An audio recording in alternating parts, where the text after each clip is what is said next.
boa noite a todos, sejam bem-vindos a mais uma palestra virtual aqui na Congregação Espírita João Evangelista, nesse dia 8 de outubro de 2021. Boa noite, Dilene, sejam todos bem-vindos aí para estudarmos, refletirmos sobre mais um tema. Hoje, em particular, o tema é sobre o divórcio, né? Temos um capítulo no Evangelho segundo o Espiritismo dedicado integralmente a esse assunto de casamento, divórcio. E aí vamos fazer as nossas reflexões baseado nesse livro e num outro da Joana de Ângeles, tá? Eu não ia preparar nenhum slide, mas aí agora em cima da hora eu coloquei alguma coisa, né? Mas as coisas eu faço tudo em cima da hora mesmo. O tempo é curto, mas espero que possa nos ajudar aí nas nossas reflexões. Ok? Deixa eu ver se está tudo ok aqui, tá? Muito bem.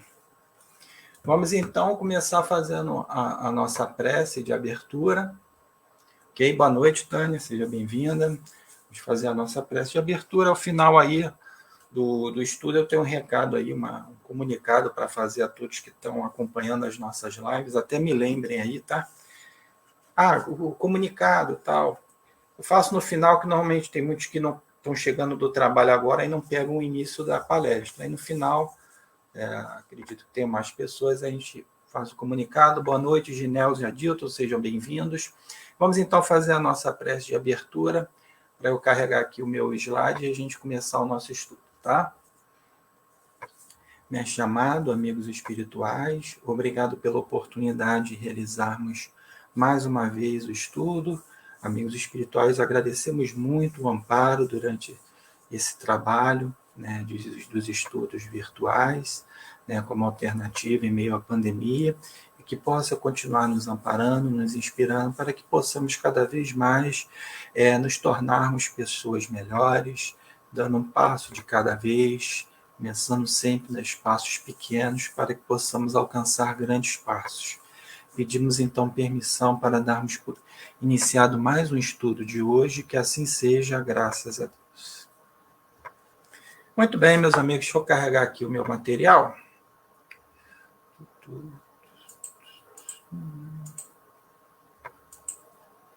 Aqui. Muito bem. Então temos aqui, deixa eu tirar isso aqui, o tema do divórcio. Aí no capítulo 22 de O Evangelho segundo o Espiritismo, Kardec fala sobre esse tema. Boa noite, Silvia. Né? Porque para algumas religiões tradicionais, algumas pessoas, até mesmo às vezes no movimento espírita, se interpreta tudo literalmente, né? De que o que o homem juntou, o homem não separa. E a doutrina espírita, Kardec, não só no Evangelho, tá? No Livro dos Espíritos também, mas eu quis centralizar num livro só, já que, né, pegando muitas fontes, eu ia acabar não me aprofundando em muita coisa. Mas aí aqui nesse capítulo, Kardec traz vários esclarecimentos, a interpretação do que disse a palavra de Jesus, e também nos orienta, né, os motivos que têm levado a tantas desuniões. Tá? Boa noite, Ivanilce. E aí no capítulo 22, Kardec começa trazendo uma passagem que está no Evangelho de Mateus. Tá? É logo no item 1 desse capítulo, que diz o seguinte: também os fariseus vieram ter com ele para o tentarem. E lhe disseram: será permitido a um homem despedir sua mulher por qualquer motivo? Ele respondeu: não lestes que aquele que criou o homem desde o princípio os criou macho e fêmea, e disse: por esta razão o homem deixará seu pai e sua mãe, e se ligará à sua mulher, e não farão os dois senão uma só carne? Assim já não serão duas, mas uma só carne. Não separe, pois, o homem o que Deus juntou. E aqui mais à frente ele diz: mas por que então retrucaram eles? Ordenava a Moisés que o marido desse à sua mulher um escrito de separação e a despedisse. Jesus respondeu: foi por causa da dureza dos vossos corações. de vosso coração que Moisés permitiu despedir-se vossas mulheres. Mas no começo não foi assim. Por isso eu vos declaro que aquele que despede sua mulher, a não ser em caso de adultério, e desposa a outra, comete adultério. E que aquele que desposa a mulher que o outro despediu também comete adultério. Boa noite, Valentim. Então aqui Jesus está instituindo aqui, né, uma condição, né, do divórcio, só que antes ele fala que o que Deus uniu, o homem não separa, e muitas vezes gera muita confusão a respeito disso. E aí Kardec, antes de comentar propriamente a palavra de Jesus, ele faz um questionamento lá no item 3 desse mesmo capítulo. Kardec pergunta: nas condições ordinárias do casamento, a lei de amor é tida em consideração? E Kardec diz que, na maioria das vezes, não, tá? Porque muitas vezes ele coloca que o casamento é por conveniência, né? Antigamente tinha muito casamento por dote, e que muitas vezes a lei do amor, né, que é a principal lei que deve vigorar nos casais, não é levado em consideração. Não é levado a afeição mútua entre um espírito e outro.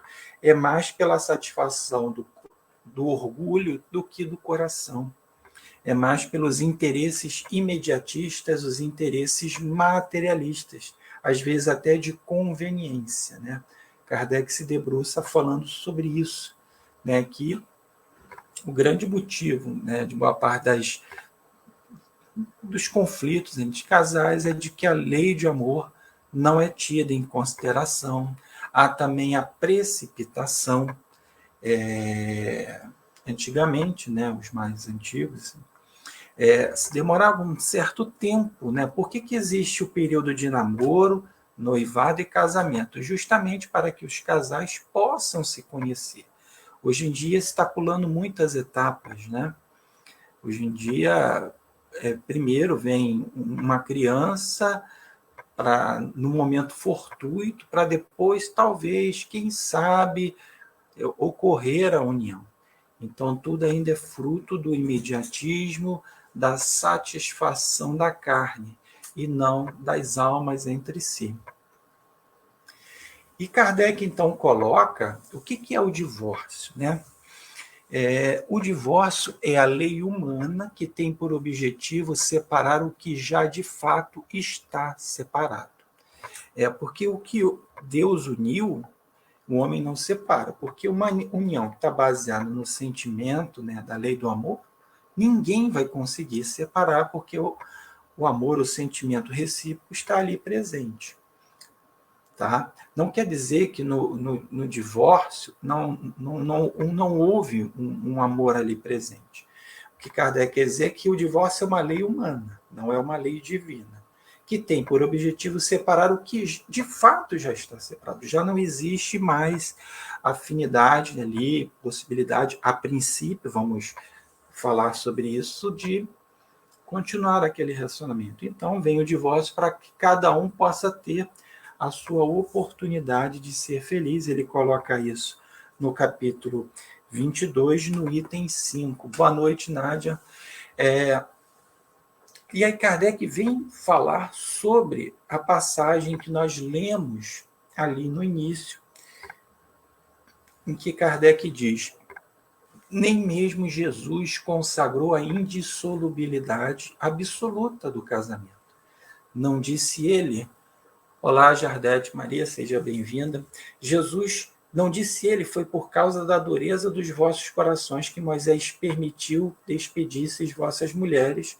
Naquela época tinha essa possibilidade. Claro que a mulher não tinha direito nenhum.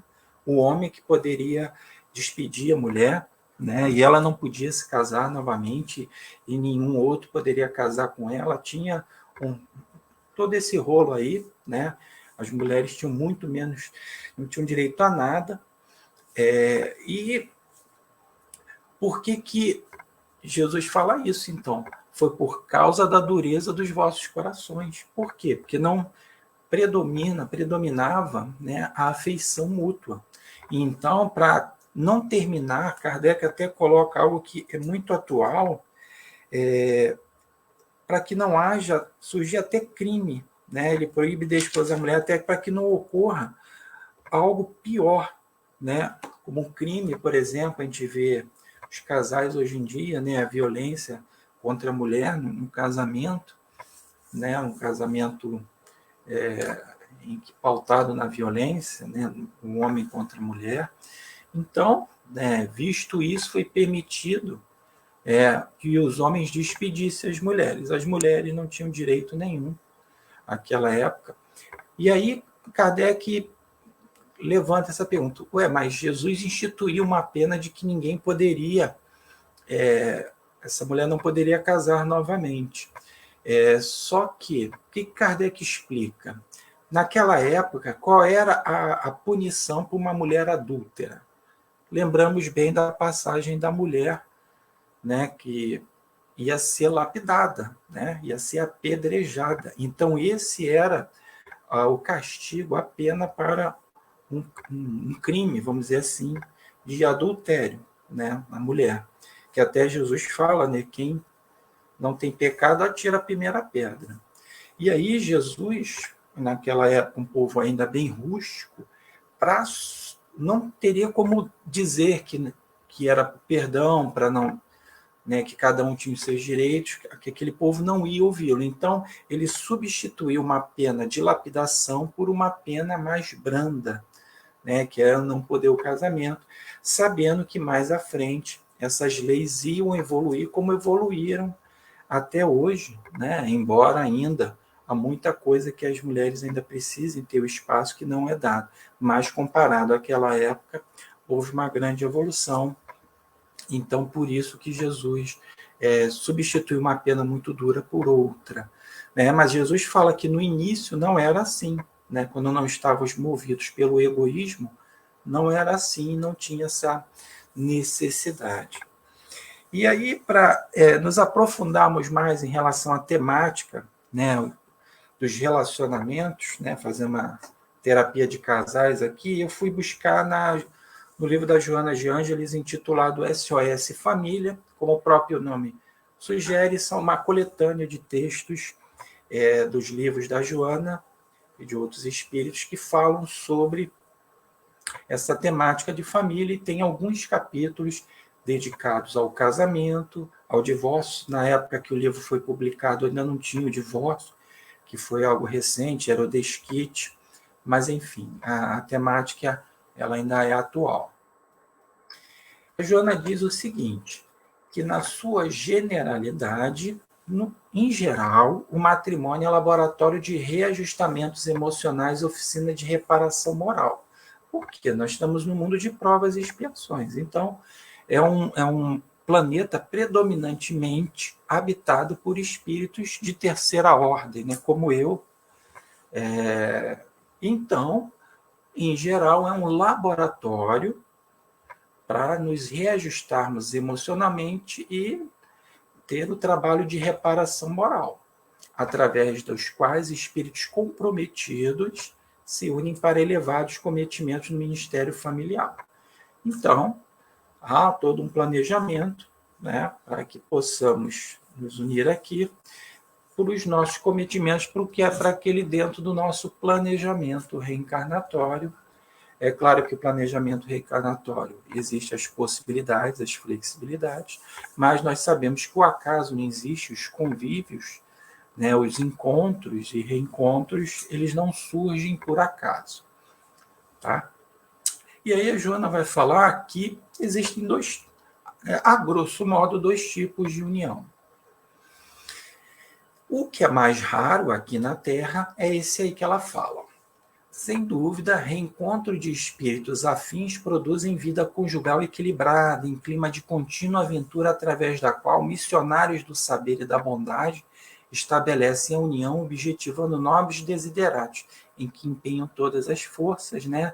São aqueles encontros de espíritos bem elevados, né, que se encontram e têm, além da missão no âmbito familiar, uma missão mais ampla, né?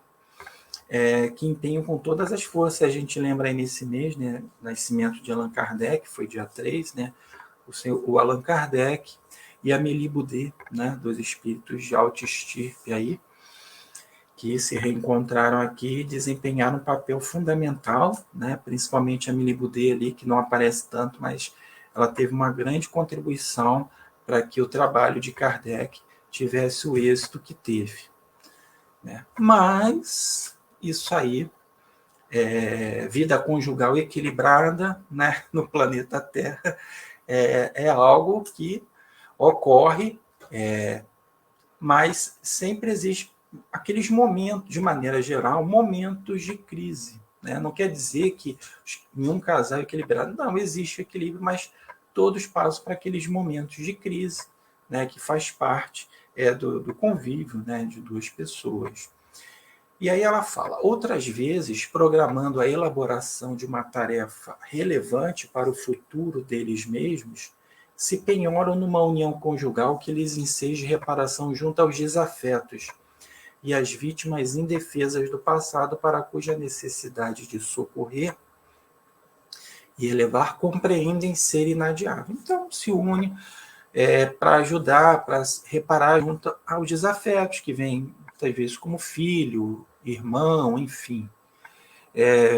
Vem no seu seio familiar, e vítimas indefesas do passado, e no âmbito de socorrer e elevar.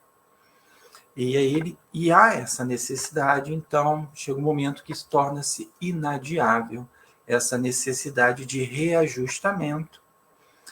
E aí ela fala algo importantíssimo, que é o cerne, né, dos relacionamentos, né, e da vitória numa união conjugal. Fundamental, entretanto, em tais conjunturas, a vitória dos cônjuges sobre o egoísmo, granjeando recursos que os credenciem a passos mais largos na esfera das experiências em comum.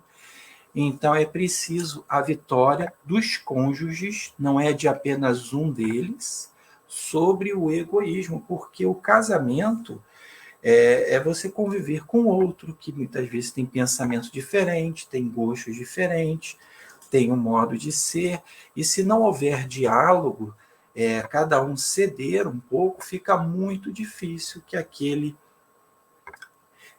casamento, que aquela união possa lograr êxito. É por isso que o diálogo é muito importante, o autoconhecimento, o respeito ao outro, para que o egoísmo não prepondere a minha opinião, o que eu quero, o que tem que ser. Então, isso é extremamente importante para o sucesso de uma união conjugal, ainda que em algum momento cada um siga seu caminho, mas enquanto tiveram naquele convívio, foi uma união exitosa. Aquela fala ainda do SOS Família, que vai ser daqui até o final, a precipitação resultante do imediatismo materialista turbodiscernimento. Porque aquela união baseada no sexo, né, ao invés da afeição legítima, né, em vez do sexo, não que o sexo não faça parte de uma união conjugal, de forma alguma.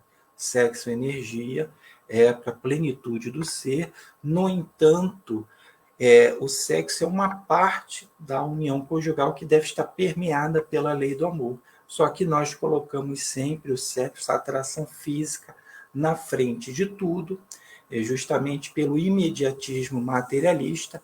Aí surgem aquelas uniões pautadas somente na atração física e vamos envelhecendo, o tempo vai passando, aquele furor do início, encantamento, né, aquela atração sexual por outro, não é que cesse, mas dá uma equilibrada.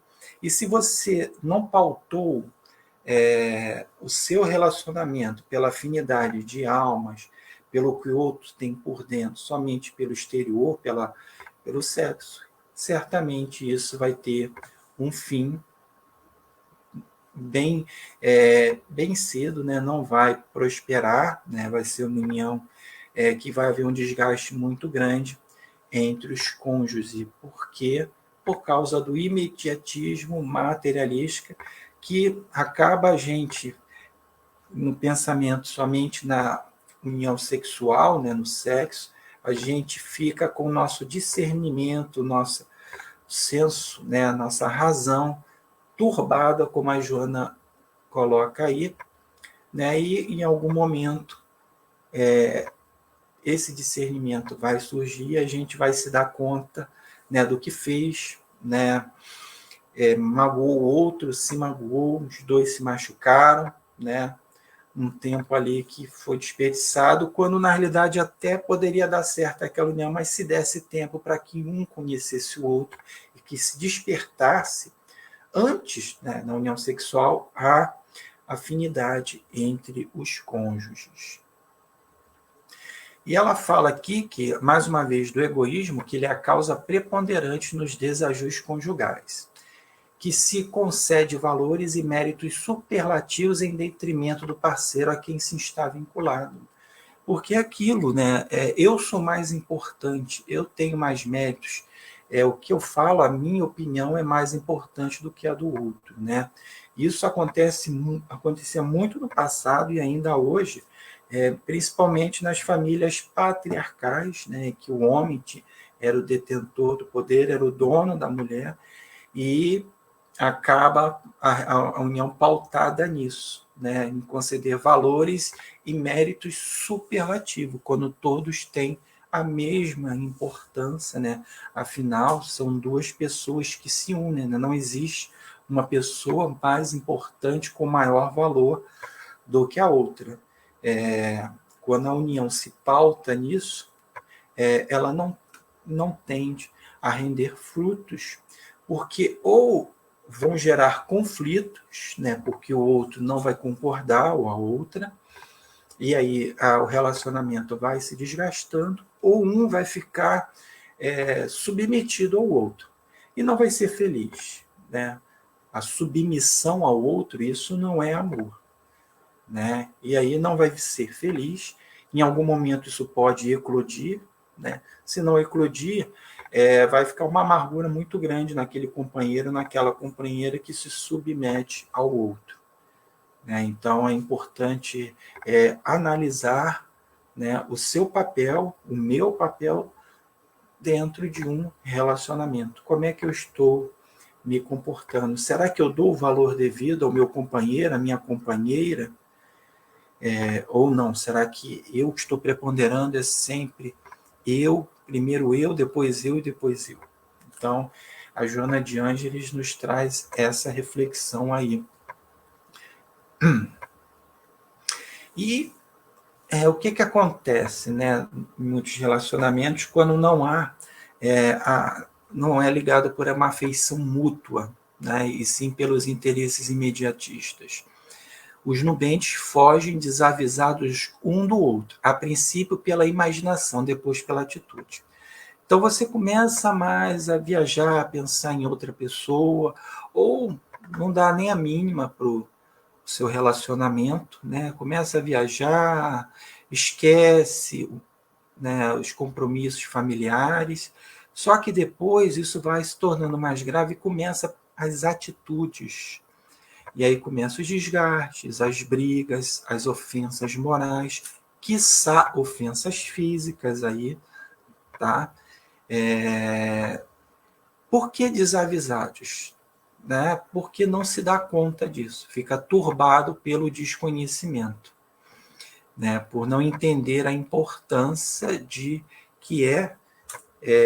se estabelecer uma união, de querer formalizar isso, uma união conjugal. Há uma série de fatores que deve ser levado em consideração, daí a importância, né, de um período de se conhecer um do outro, do namoro, do noivado, né, para poder realmente ter a certeza de que é a pessoa ideal, né? Porque durante esse período pré-casamento, se consegue perceber muita coisa do outro, porque no primeiro dia tudo é ótimo, né? Tudo é maravilhoso, às vezes até no início do casamento, a lua de mel, tudo é uma maravilha, e depois começamos a conhecer realmente o outro, a outra, né? Então, esse período de convívio antes, né, sem tanta pressa, procurando conhecer realmente ao outro, para juntos tomarem a decisão no momento ideal, no momento que se acredita para ambos ser o ideal, aí sim diminui a possibilidade de como é que é, de propaganda enganosa, né? Propaganda enganosa, como a gente chama, de que fulano não era assim quando casou comigo, como ele se transformou. Ele não se transformou, ele sempre foi assim, só que nós não percebemos, né? Por causa da precipitação.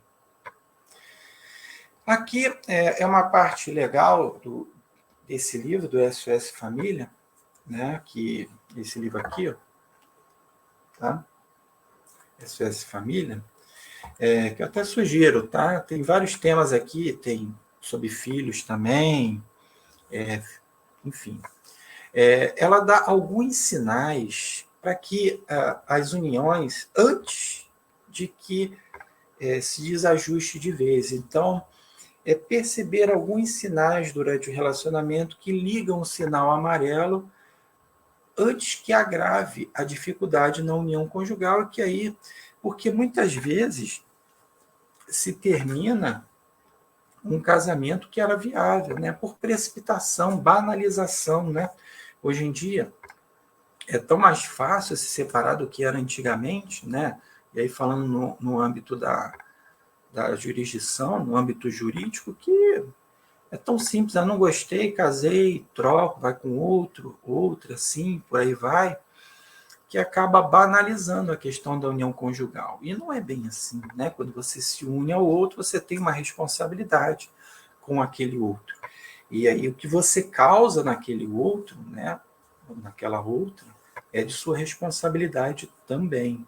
E aí ela aqui dá alguns sinais que se possa observar durante o relacionamento, se está acontecendo isso não, que pode ser um indicador, porque uma coisa que muitas vezes interfere nas brigas, né, nos desentendimentos no âmbito familiar, é claro que tudo pautado sempre no egoísmo, mas é a falta de diálogo, de um sentar, principalmente o homem foge muito dessa questão do diálogo, da chamada DR, então é importante o diálogo, ver se está tudo bem, reconhecer quando errou, que precisa mudar, que precisa modificar, né? São situações importantes de serem acordadas para um casamento, para que ele possa fluir da melhor maneira possível, né?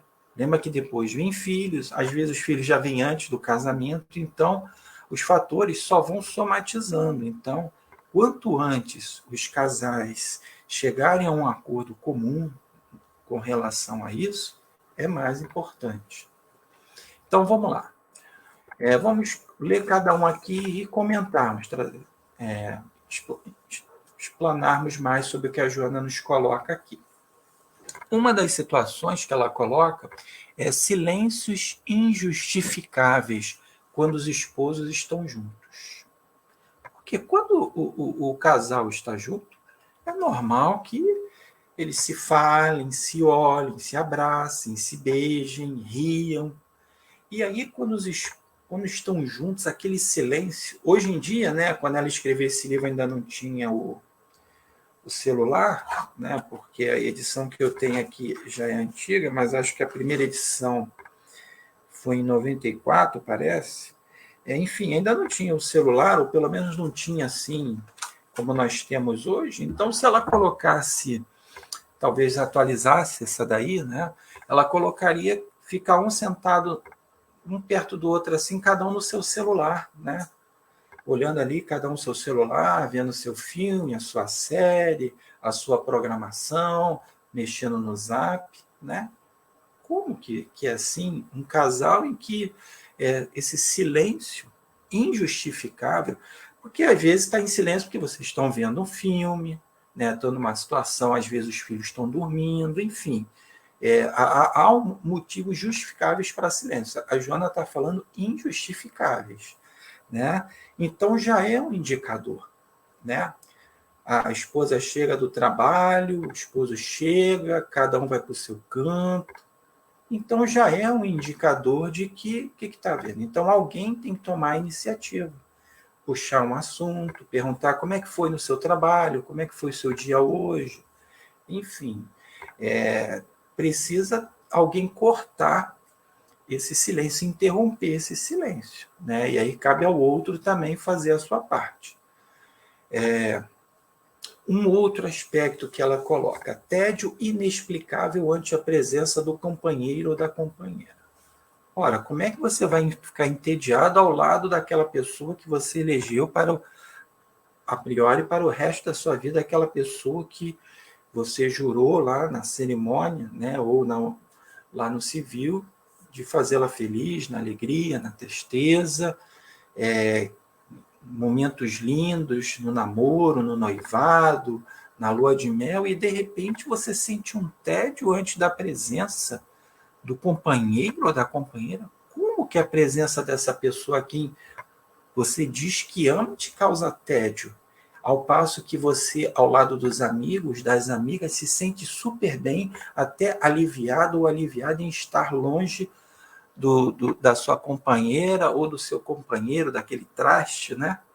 Então, é um outro sinal que a Joana de Ângeles traz que precisa se perceber, porque são coisas que acontecem no dia a dia e que vai deixando rolar, e que isso vai somatizando, vai ficando represado, e alguma hora isso vai explodir, vai eclodir. E aí, numa potencialidade que talvez seja muito mais, talvez não, será muito mais difícil de contornar uma possibilidade de reajustamento. Uma outra situação: ira disfarçada quando o consorte ou a consorte emite uma opinião.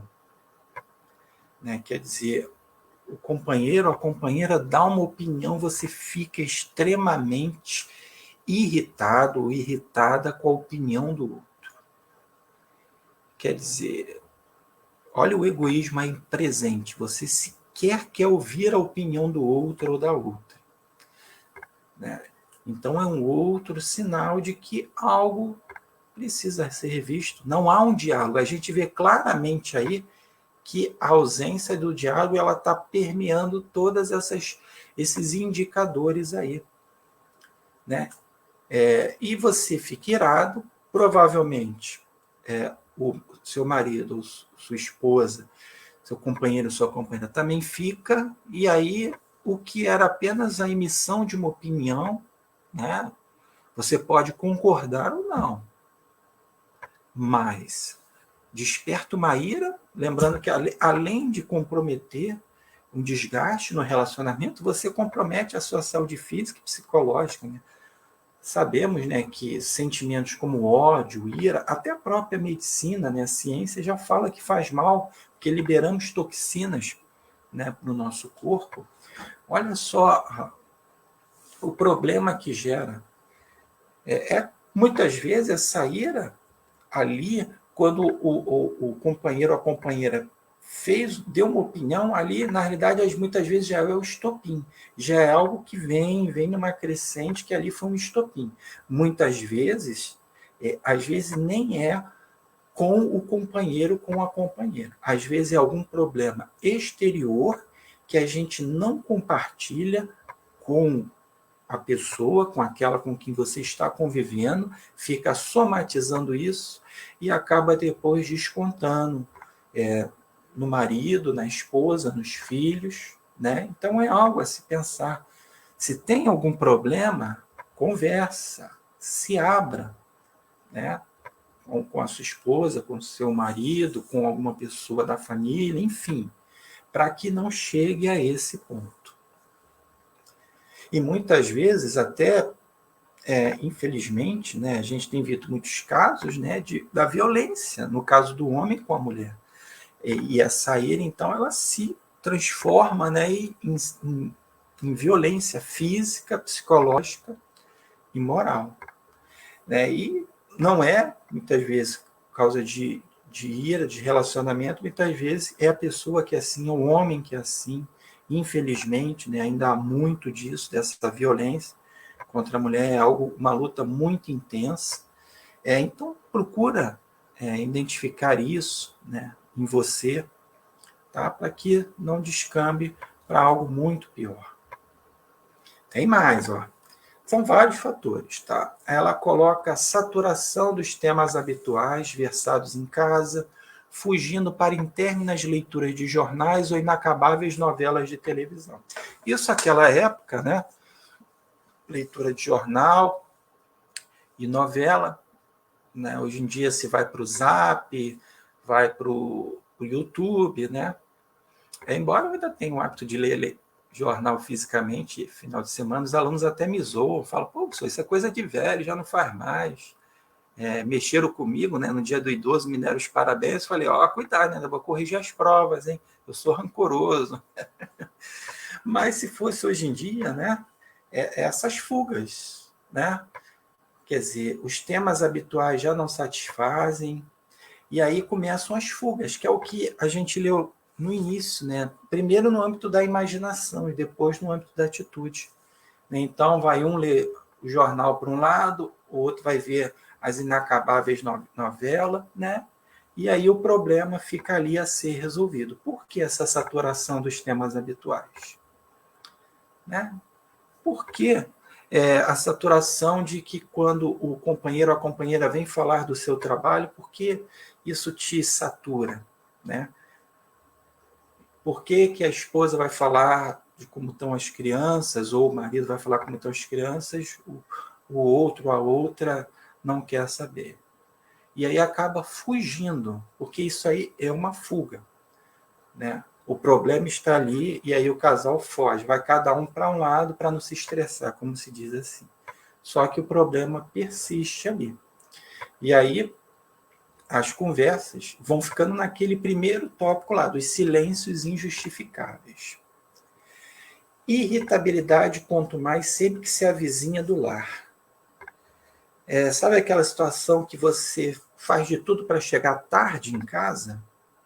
Vai ficar mais tarde no trabalho, a pretexto de que tem muito serviço para fazer, ou vai encontrar com os amigos, com as amigas, num barzinho, porque quer curtir a noite, né?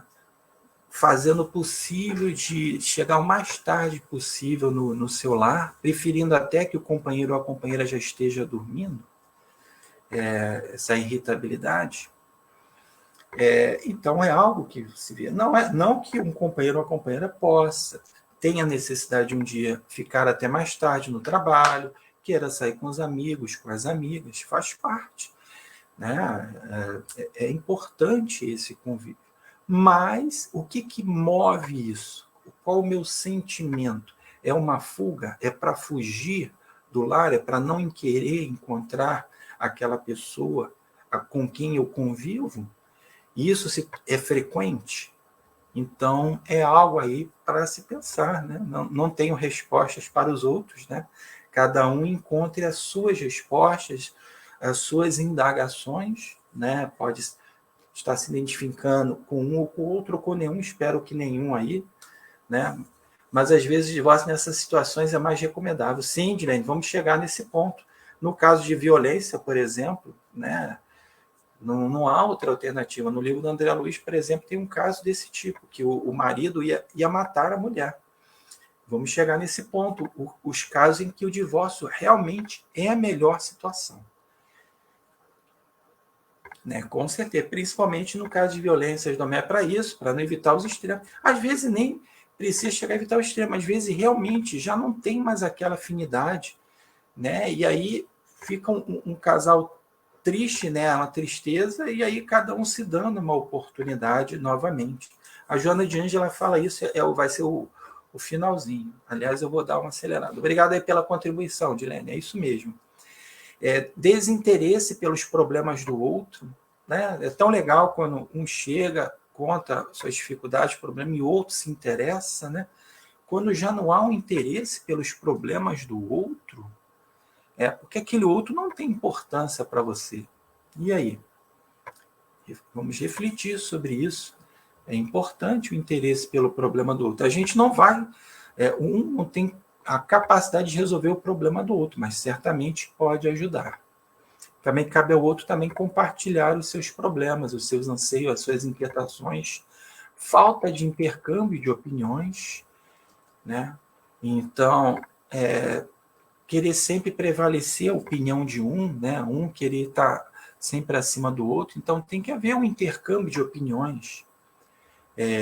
Na educação dos filhos, em qual colégio vai se colocar, qual o melhor local, vamos fazer uma reforma da casa, o que é melhor fazer, enfim, trocar opiniões.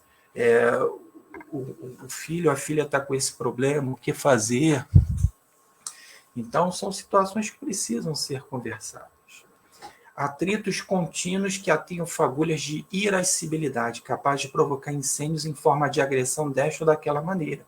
São os casos extremos, né? Então, evitar isso, né? E se perceber que o companheiro ou a companheira é agressivo, está exercendo algum tipo de agressão física ou moral, tem que sair daquele relacionamento, de qualquer maneira, porque é um risco muito grande permanecer naquele relacionamento. Antes que as dificuldades abram distâncias e os espinhos da incompreensão produzam feridas, justo que se assuma atitudes de lealdade, fazendo o exame das ocorrências e tomando-se providências para sanar os males em pauta. Então, nos relacionamentos que ainda são viáveis, né, refletir sobre essas situações, né, com lealdade, sinceridade, tomar providências para tentar sanar os males, se for possível, né? O divórcio ele precisa ser a última possibilidade. Aí agora, ela dá orientações já na nossa parte final de como manter uma união salutar, né? E depois, no caso do divórcio, caso ocorra.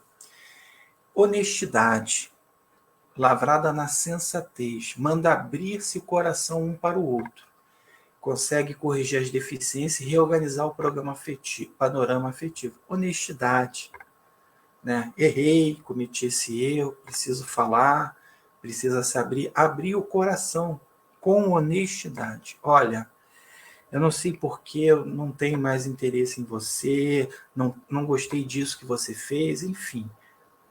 A união precisa ser pautada na honestidade e abrir o coração realmente. Né? Abrir realmente o coração para o outro. Boa noite, Chiquinho. Seja bem-vindo aí. Abrir realmente o coração de um para outro para corrigir essas deficiências. A outra fala da Joana, ela diz que é natural que ocorram desacertos. Né? Uma união que nunca teve um desacerto ali, no mundo de provas e expiações, então as crises fazem parte, as dificuldades. Ao invés de separação, um reajustamento. Tentar ver o que houve ali, isso faz parte. A questão não é de uma nova busca, mas de redescobrimento do que já possui. Será que ao invés de buscar uma outra pessoa, ter um novo olhar para aquela que está ao seu lado? Será que você ainda não percebeu as virtudes que essa pessoa tem? Depois de tantos anos juntos, né? Que tal redescobrir o outro? Outro passo. Antes da decisão precipitada, ceder cada um no que lhe concerne a benefício dos dois.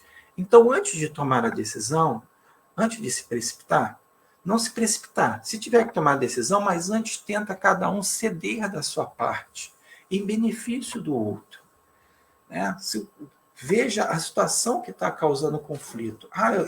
Você é muito possessivo. Então, se eu sou possessivo, trabalhar nisso, ser menos possessivo. Você é possessivo, então trabalhar nisso, né, para que ainda possa fazer mais uma tentativa. Se o companheiro se desloca lentamente da família, refaça a esposa o lar, tentando nova fórmula de reconquista e tranquilidade. Tentar novamente uma reaproximação de tranquilidade, ver o que pode fazer. Da parte do homem, se a companheira se afastar afetuosamente pela irritação ou pelo ciúme, tolere o esposo, conferindo-lhe confiança e renovação das ideias. Dá um tempo para ela pensar, para ver, não fica pressionando, impondo. Uma outra coisa, ó, o cansaço, o cotidiano, a apatia são elementos constritivos da felicidade. Então, procurar sempre novidades, passeios, outras distrações, porque a tendência, né, no convívio, se não houver passeios, novidades no relacionamento, a tendência é criar uma apatia, um cansaço. Então, os passeios, né, encontro com os amigos, passeios sozinho, que cada um possa ir para um canto, né, com os amigos, também é importante, nem sempre todo mundo e o casal junto, enfim. Isso é importante para evitar o cansaço e a apatia. Pedir o divórcio, para a gente finalizar. E aqui a Joana fala, que é isso que eu falei aí, quando a Dilene comentou, né, que ela diz que a mais da vez nessa situação é mais recomendável, e ela fala aqui, ó, se te encontras na difícil conjuntura de uma decisão que implica em problema para os teus filhos, pare e medita. Necessitam de tu, mas também do outro membro da base da família. Então, no momento da separação, pensar no que for melhor para os filhos, sempre, né? E nem sempre melhor para o filho é os pais juntos se degladiando dentro de casa, né? Então, o casal sentar e conversar para ver qual é a melhor decisão, pensando nos filhos também. Não te precipites através de soluções que às vezes complicam as situações, né? Então, a gente está insatisfeito no relacionamento, está entediado, aí vai procurar relacionamento extraconjugal. Isso é uma solução? Não. Às vezes não, a gente complica mais a situação colocando uma outra pessoa nisso, né? Então, às vezes, nas nossas fugas, a gente complica mais a situação. Uma outra coisa, dá tempo a que a outra parte desperte, concedendo lençanha para o reajustamento. Então, muitos casais, às vezes, dão um tempo, né? Um tempo a pensar, tal, mas depois um sente falta do outro, percebe, né, que realmente foi uma atitude precipitada e volta, mas o outro precisa ter o tempo para pensar, para meditar sobre aquele relacionamento. Muitas vezes a gente fica ali em cima, pressionando, não quer que o outro vá, e isso acaba comprometendo mais. Boa noite, Alvinha. Então, temos que dar tempo para outra pessoa ter a oportunidade dela de pensar sobre tudo que está vivendo, sentindo. A humildade e a perseverança no dever conseguem modificar comportamentos, reacendendo a chama do entendimento e de amor, momentaneamente apagada. Então, humildade, reconhecer que tem os seus erros, que tem as suas dificuldades e perseverar, acreditar. Agora ela começa a falar da questão do divórcio.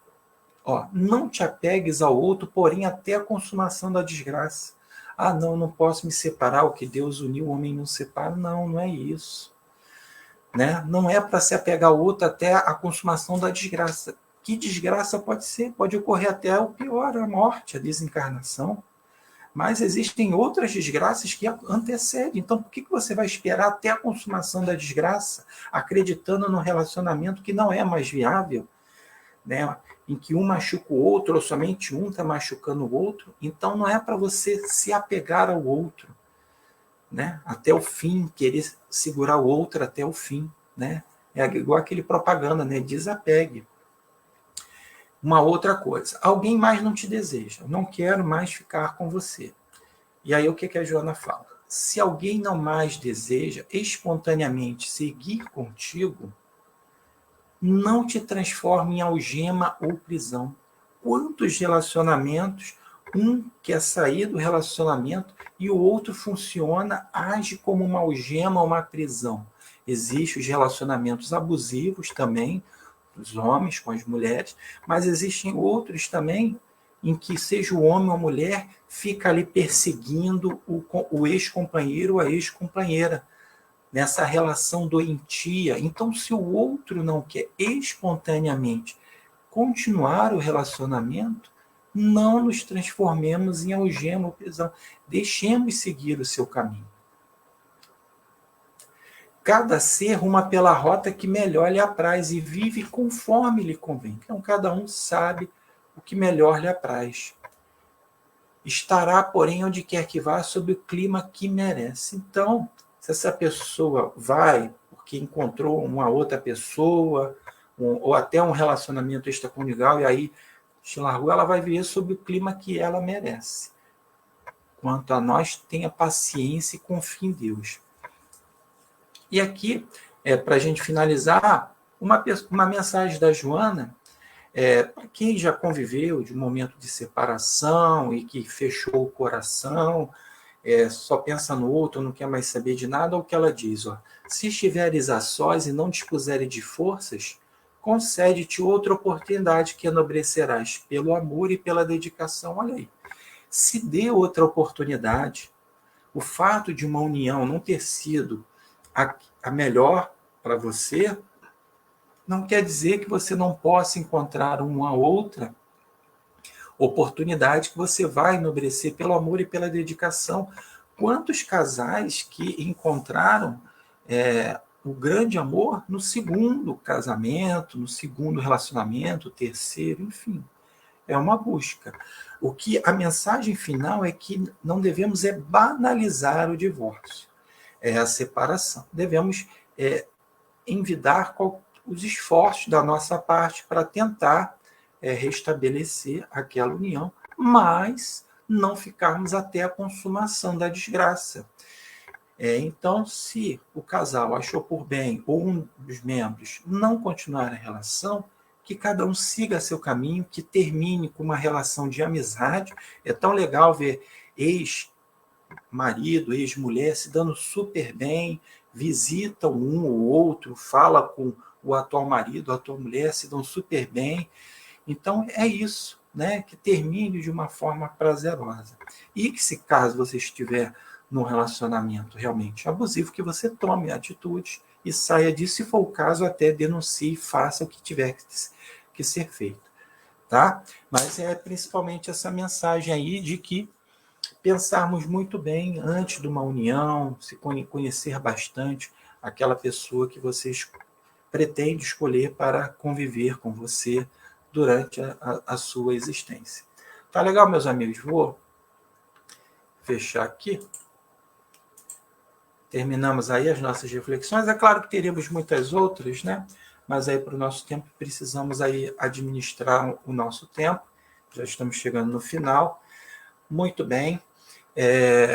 Ok, Tânia, obrigado. O recado que eu tinha para dar antes de fazer a prece é o seguinte, é que os trabalhadores da casa, né, os coordenadores da casa, numa reunião, decidiram, né, era um anseio de muitos trabalhadores, dos frequentadores da casa, que se voltasse com as reuniões presenciais, né? E aí eu não estava presente, meu horário é super complicado, mas eu já posso antecipar que a casa decidiu, então, que a partir do dia 29 de outubro, anotem aí, teremos aí o retorno presencial às reuniões na instituição Congregação Espírita João Evangelista. No dia 29, a única reunião que voltará presencialmente é a de sexta-feira, obviamente, seguindo os protocolos, né? Depois a direção da casa vai dar as orientações, uso de máscara, o distanciamento.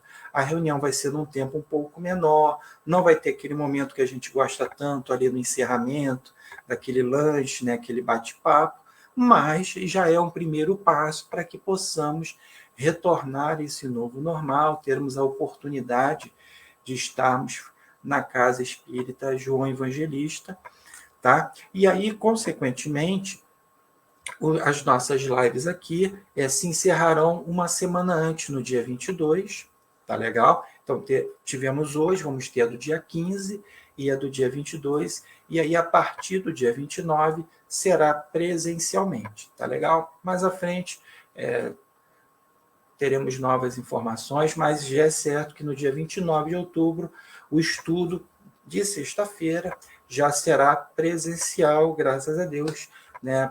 Para a alegria de todos nós, aí possamos retornar, ainda não podemos, né? Aquele abraço, né, apertado, mas já é um primeiro passo, tá legal? Os outros estudos continuarão de forma virtual, pelo menos até o final do ano, ou seja, o estudo do Livro dos Espíritos à segunda-feira, o estudo do Evangelho na terça-feira e a evangelização aos sábados, tá legal? Nesse momento é um retorno gradual, com muito cuidado, na reunião de sexta-feira, então, a partir do dia 29, tá legal? Então, podem aí avisar os companheiros, tá legal? É claro que um dia seria ideal a gente conseguir, né, fazer o estudo tanto presencial, mas com transmissão online, mas aí requer mais recursos, mais habilidades que no momento a gente não tem como, tá legal? Então era esse comunicado que eu tinha que fazer. Ok, Edilene, obrigado, Jardete, Tânia, Silvia. Então vamos darmos por encerrado aí, fazendo a nossa prece de encerramento, ok?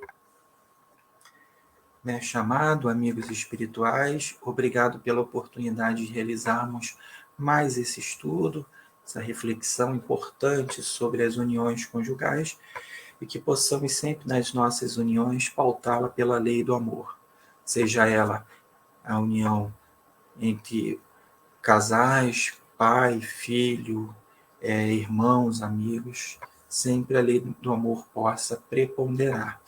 Agradecemos pela oportunidade, que possamos ter aprendido bastante sobre a leitura aqui do Evangelho e do livro da Joana de Anjos.